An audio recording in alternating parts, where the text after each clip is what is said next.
My name is Michael Storms. That's my name before I became Muslim. I was born in Halifax, Nova Scotia, and I'm 27 years old. My name after I became Muslim is Muhammad Islam.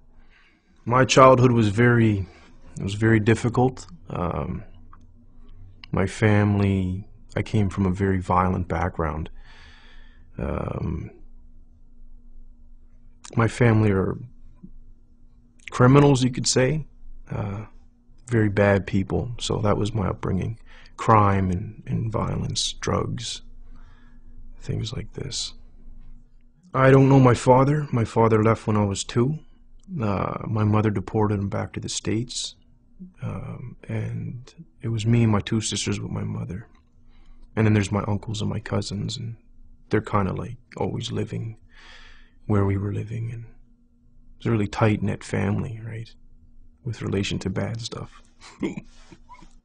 I thought the world was a very negative place because of my family, and like you were saying, because of the environment. I didn't see too many positives.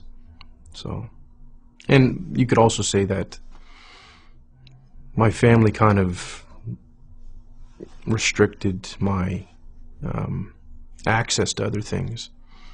They wanted me to do things with them. So it reinforced that there's nothing good going on, right?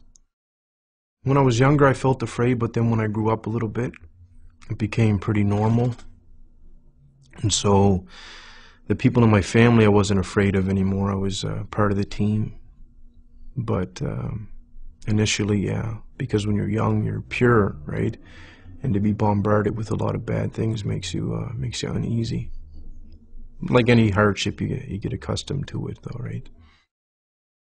When I was about 8 years old, I would go to. This was very rare. This is when before I started doing other things for money. I would go to a bakery called Paradise Bakery, right? And I would wash dishes for hours on end, but I was too young to be paid money. So what Norris would do is he would pay me in food, some bread and jam and dates and little sweets and stuff like this. And I would go home and feed my 2 sisters that because my mother would be off doing some other crime, or she'd be in jail or something like this, right? Or I'd be out all night collecting recyclables so I can come home and feed my sisters in the morning. When you see that you haven't eaten for a couple days, and there's nothing, so you have to try to do something to feed yourself and feed your family, right? So my other family wouldn't really take care of us. I started my little career when I was 14, you could say. And I was never close enough with too many people to say that I had friends that I could call on. I never really trusted anybody. And school wasn't for me. I never finished school. I didn't have time for it. It didn't appeal as much as what I was doing appealed at the time. I would rob, steal a lot of things, and assault people, things like that. I was never alone, but I felt lonely, right? So I felt like there was like a void, something missing. I don't even like recalling the past, but it's okay for the interview, right? So a lot of the crimes that I would do just for the sake of wanting to do it, boredom. The payoff was like a bonus, but if I wanted, like, for example, steal a car because I didn't want to walk somewhere, I would just take somebody's car. When I was young, I lost all concern for people's feelings and whatnot. The way that I grew up, I felt no one's concerned for my feelings. So if I hurt somebody, I don't care about what they think or feel, or I didn't care at the time at all.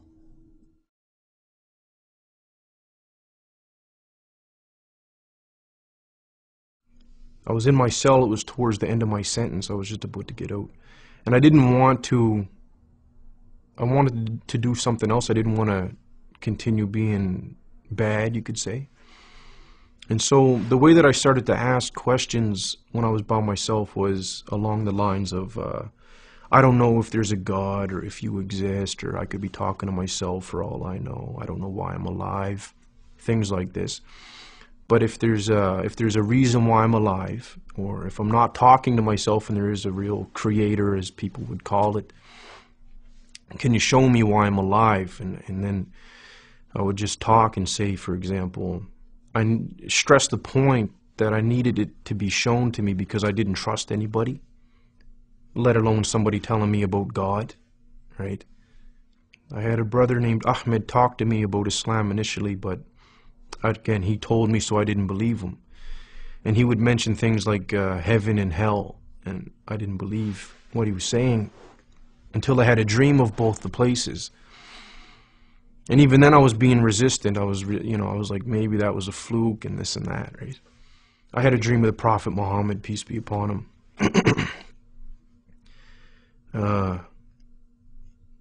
So things happened to me when I was awake and when I was asleep. And a lot of it happened to me in a very small amount of time. As soon as Ahmed started talking to me about Islam, I didn't believe him.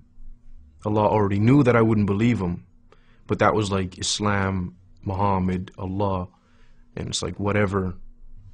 And then these things started happening. And then I recalled what I asked for when I was in jail, for things to happen to me, so I can't deny it, right? It was very, very difficult.